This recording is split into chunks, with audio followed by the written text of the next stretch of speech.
All right, so today we're diving into something that I feel like everyone's heard of, but maybe not everyone really understands, you know? It's one of those things, the Pomodoro Technique, that sounds almost too simple to actually work host speaker. But then you sent over all these articles about it, and I have to say, it's more than just a gimmick, it seems like. Yeah, it really is. What's interesting about the Pomodoro Technique is, it's not like some brand new thing. It's actually rooted in a really deep understanding of how our brains work and like specifically, how long we can focus, like our attention spans. Yeah, and you're right. Like one of the articles I was reading was talking about studies about that, and it turns out we can really only focus like effectively for about 20 to 30 minutes at a time. And that's where the Pomodoro technique comes in, I guess, right? Exactly, exactly. So, the Pomodoro Technique, what it does is it uses these 25-minute work intervals and it follows those by like 5-minute breaks. And so it's kind of like interval training, but for your brain. It recognizes that. Like our brains aren't designed to just focus for like hours on end. It's so true. And I feel like, I don't know about you, but like I can push through and do that sometimes, but I feel like the quality of my work really suffers. You know what I mean? Yeah. So I guess that's kind of what you're talking about. Like it really does feel like my brain just, I don't know, it's like a dial up connection after a while. It just gets slower and slower. Yeah. And that's where the science behind the Pomodoro technique, I think, gets really, really interesting because, those short breaks aren't just you like, getting up to grab a cup of coffee or whatever. They're actually letting your brain replenish these key neurotransmitters. One of Wow. these that I think is really important is dopamine, which we all know like plays a huge role in motivation. Hmm. And just that feeling of accomplishment that you get when you finish something. So you're telling me I shouldn't feel bad about taking breaks? No, definitely not. Okay, good. I like that. This is good. This is good to know. But I do have a question. Like there are some days when I feel so scattered, I feel like I can't even focus for 5 minutes, let alone 25. So I have to imagine like there's got to be something more to this whole Pomodoro technique than just setting a timer for 25 minutes, right? Yeah, no, you're totally right. The timer is really just one piece of the whole puzzle. And one of the things that really stuck out to me in these articles is this thing called the Zeigarnik effect. Mhm. Have you ever had that experience where you have like an unfinished task and it just like stays in the back of your mind, like it's just like stuck Oh, there? yes, all the time. It's like my Yeah. brain has like a running to-do list that it just will not let go of. That's exactly it. That's the Zeigarnik effect. And I think that's where the Pomodoro technique is really like powerful because what it's doing is like you're breaking down these tasks into these smaller 25-minute chunks. And so it's almost like you're creating these closed loops, right? So every time you complete an interval, you're getting that sense of closure. And it kind of like it quiets the mental chatter.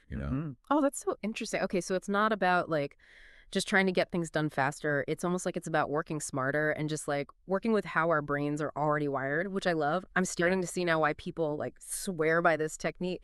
One of the things I thought was really funny though was that one of the articles actually mentioned this whole gamification aspect of it. And I was curious, is that where the tomato thing comes in? Yep. Like, tell me more about that. Yeah, yeah. So Francesco Cirio, he's the one who actually came up with this whole technique. And back in the 1980s, he was using a tomato-shaped kitchen timer. And Pomodoro in Italian means tomato. Oh, okay. So that's where that comes from. Yeah. I love that. I kind of want to get a tomato timer now, but there's got to be more to it than just the name, right? Like what does gamification have to do with productivity? Yeah. So gamification is basically it's applying like game design elements to things that aren't games, right? Yeah. To try and boost, Right. engagement and motivation. And so like with Pomodoro, it's almost like you're racing against the clock to finish whatever task it is you're working on before that timer goes off. Mm. And so each Pomodoro that you complete, it's like a small victory. So it's like you're leveling up in a game. I love that. Okay, so this has been super interesting, but now I'm wondering like how do I actually use this Pomodoro technique? I'm Mhm. ready to like trade in my scattered brain for one of those tomato timers, but where do I even start? Yeah, so you don't want to just like jump in without thinking about it a little bit first. Yeah. One of the biggest mistakes that I think people make is like they try to do Pomodoro, but they don't have a good plan. Like they haven't planned out what they're going to work. Oh, yeah, I've definitely been there. Like, just staring at my to-do list, feeling totally overwhelmed, you know? Yeah, for sure. And actually, like a lot of these articles talked about that. They said it's super important to like prioritize your to-do list before you even, start a Pomodoro. So, Mhm. take a few minutes, figure out what the most important things are that you need to get done, and that way you're not, wasting time, valuable focus time during your Pomodoro trying to figure that out. So you're not wasting time deciding what to do during your focus time. You're just, like, ready to go. Exactly. Yeah. That's a really good tip. Okay, now I have to ask because what about those of us who like thrive on a little bit of flexibility? Can you like adjust the intervals on a Pomodoro or is it like always 25 minutes and then a 5-minute break? Yeah. No, that's the beauty of it. It's adaptable. So the classic, 25 minutes on, 5 minutes off, that's a great place to start. But it doesn't have to be like you're married to it. There was one study I was reading about, and they found that people who like adjusted those intervals just a little bit, like to match, their own, you know, natural kind of, I don't know, focus rhythms, I guess you could call it, that they actually were even more productive. So if I'm just like on a roll and I feel like I can keep going, I can just ride that wave. Yeah, exactly. Listen to your body, adjust, if 20 minutes is kind of like your limit and you find yourself getting restless, then try that. Oh, okay. So it's like finding your own like personal rhythm. Exactly. Yeah. I like that. Okay, now let's talk about breaks because I feel like this is another area where like I could use some help because I don't always use my breaks effectively. So for these like 5-minute breaks, are we talking like a quick scroll through social media or like what are we doing here? Yeah. So it's, those 5 minutes are super important. You don't want to like, yeah, underestimate the power of a good break. But yeah, so it's really a time to kind of like completely disconnect from work and do something that's gonna, like help you feel refreshed and energized when you go back. Okay, so like give me some examples. Like what should I be doing during these breaks? Like are there any like science-backed ways to like maximize these 5 minutes? Yeah, there was one of the studies I was reading. It said that even just like a little bit of physical activity can make a big difference. So even if it's just like a quick walk around the block, Yeah. or like some light stretching. Oh my gosh, I totally agree with that. Sometimes I feel like even just standing up from my desk, like my brain feels clearer, you know? Right, exactly. Yeah, Yeah. just getting the blood flowing, getting some oxygen to your brain, that kind of thing. Yeah, for sure. And don't discount mindfulness. Even just like a couple minutes of meditation or like some deep breathing, Yeah.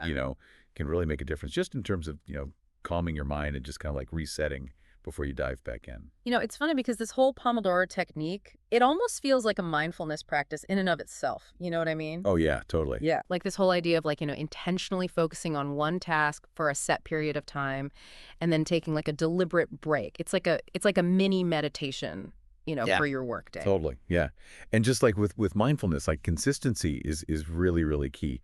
So it's not just about, like squeezing in, a couple of Pomodoros, every now and then. It's really about making it like a regular part of your, daily work. Oh, okay. So you're saying like you could plan your whole day around Pomodoros. Exactly. Yeah. Yeah. Yeah. Think of it as like a framework, like a Mm. time management framework. So, you can allocate, certain Pomodoro blocks for, different tasks or projects. It can be a game changer, especially if you're someone who struggles with like context switching, going back and forth between a million things. Totally. It's like giving your workday like a productivity makeover. All right, but I have to ask about distractions because let's be real. Like even with the best intentions, distractions happen. Like how do you deal with those moments when like the notification pops up on your phone and you just like you have to look at it. What do you do? Yeah, well, distractions are definitely like the enemy of Pomodoro. Yeah. And I think one of the like best things that you can do is to just create a space for yourself, a workspace that is like as distraction free as possible. I like that.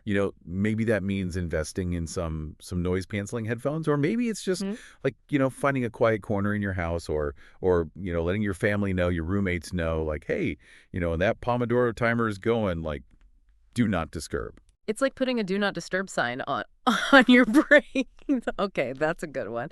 Now, what about those days where like you are just your brain is not cooperating? Like those days where you can barely like think straight, let alone focus for a full 25 minutes. I feel like we all have those days. Oh, absolutely, yeah, Yeah. and that's totally normal, and the good news is that Pomodoro is flexible enough Yeah. to, like, accommodate those days, and so one thing that I found really helpful is to just break things down into even smaller chunks, Yeah. even if you only get through, like, a 10-minute Pomodoro, it's better than nothing. Okay, so it's about like, meeting yourself where you're at that day. Exactly, exactly. Okay, I love that.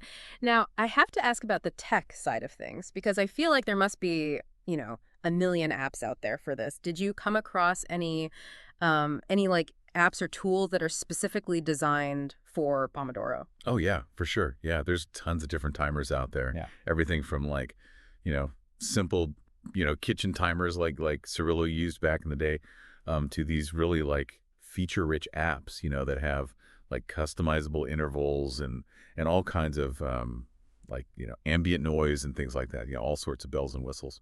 So if you are like tech inclined, what are some of the ones that you saw that you're like, that seems cool or that other people have recommended? Like what should people look into? Yeah, so a couple that I kept seeing were, Forest is a really popular one, and then, Focus To Do. Have you heard of that one? No, I don't think so. Tell me more about Forest though. That one sounds familiar, but tell me more. Yeah, so Forest is kind of fun because, like, it actually grows a little virtual tree while you're working. And if you, like, leave the app or get distracted, your tree dies. Oh no, that's like Yeah, high stakes. I like it. yeah. And what about this focus to do? What is that? So that one combines, like, the Pomodoro timer with a to-do list manager. So it's kind of nice to have it all in one place. Okay. So if you're somebody who likes to have it all like together, that's a good one to check out. Yeah, but honestly, there's so many out there. Like, try a few and see what you like. So many productivity tools, so little time. That's right. Yeah. Speaking of time, for people who are listening and they're like, okay, I want to try this Pomodoro thing out. Like, what's the best way to go about it? Should they just like jump in, or is there like a better way to kind of ease into it? Yeah, that's a great question.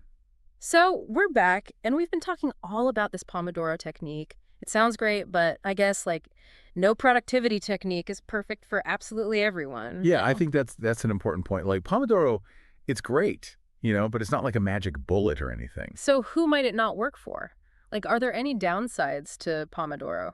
Well, I think one thing is that, those fixed time intervals, they're not ideal for every kind of work, Hmm. right?